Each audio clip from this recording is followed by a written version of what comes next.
So it's time for the This Week in History. And, that's right. Patrick, this is your favorite point. And now I'm just going to go drink some beer while I get you going. I'm going to start you off. What do you have entail for, what do you have for us this week, Patrick? We're going back almost 200 years, buddy. December 14th of 1825, right? So it's called the Panic of 1825.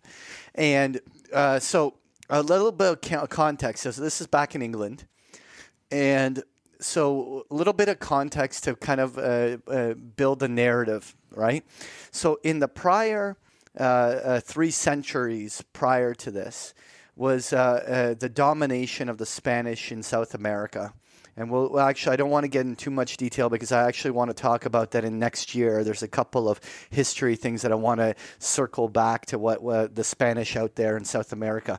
But that ended.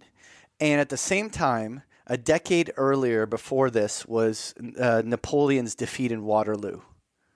Right, and so you have a scenario where in 1815 was Waterloo, Napoleon and the French were messing everything up, and then obviously the English win the battle, and then across Europe and America was the Post-Napoleonic Depression over the next 5 years between like 1815 to 1820 type of window.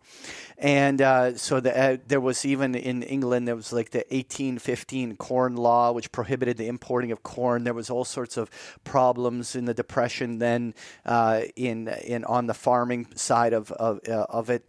But then came this big window of opportunity because of the void that happened in South America from the Spanish no longer dominating there for centuries, suddenly became an opportunity for entrepreneurs to go and take advantage of the commodity markets in South America.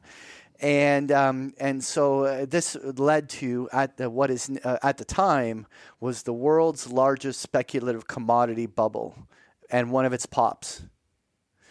And it was really interesting because the Bank of England had even recklessly extended credit for speculations in commodities, bonds, and it all came unraveled on December 14th of 1825 that marked the top. It started with a major bank failure in London of a bank, Pole & Co., which would fail, causing and bringing down 40 other commercial banks.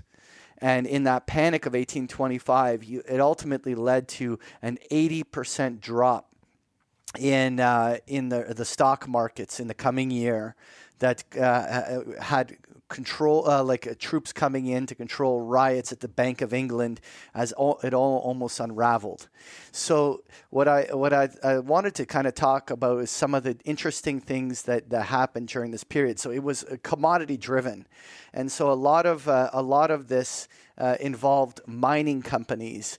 And so, like, for instance, the Anglo-Mexican mining shares rose from like 10 pounds to 150 pounds in just 1 month during that prior bubble. But there was one company I want to focus on. It's the shares of Real del Monte.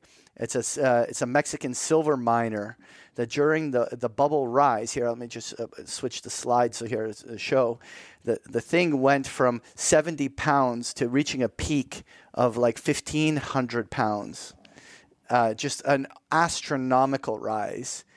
And so just a little history of this mining company and the city itself. It's like up in the mountains in Real del Monte. It's this little town in Mexico. And still, even to this day, if you go there, it has a very English feel. They call it a little slice of Cornwall in the region. And the silver mines surrounding the city were for 300 years prior pumping Spain with a huge amount of silver. That was what actually they built their empire. And when the Mexican rule ended, it created an opportunity. The conditions of these mines deteriorated, and these English investors came in there and to try to revive these flooded mines and do all of this. And they obviously took these companies public and raised money to do this. So they recruited like 130 miners and engineers from Cornwall, England, to go over there and to do this. Half of them died along the way from like some yellow fever or some kind of crazy disease, they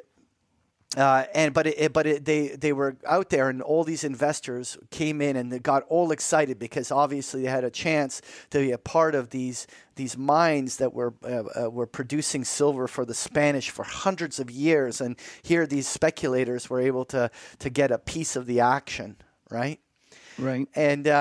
So so many people bought this stuff on heavy margin, and Bank of England because what defines a central bank today was not so clear back then. Like the bank itself actually took part in a lot of normal banking activity, and not just acting as a central bank of commercial banks, the way it sort of is today. And anyway, this you can see this chart. The stock just got pummeled from 1,500 all the way down to like 50 in the years that followed. And just it looks like the chart of Bitcoin, doesn't it? Yes, it does. It's very reminiscent. Throw the cheap shot in there, but ultimately, the whole stock market in England imploded during that time. And what's interesting, there was a point where the Bank of England would come within 2 days' supply of running out of gold reserves. Something like less than £1 million short, of literally running out. But a Christmas miracle happened. A Christmas miracle. A Christmas miracle. A savior in 1825 on Christmas Eve, in 1825, at the risk of failure of the Bank of England would come to an end when Nathan Rothschild deposited 300,000 gold coins into the Bank of England and has owned the Bank of England since. With his wee beady eyes? With his wee beady eyes. The Colonel.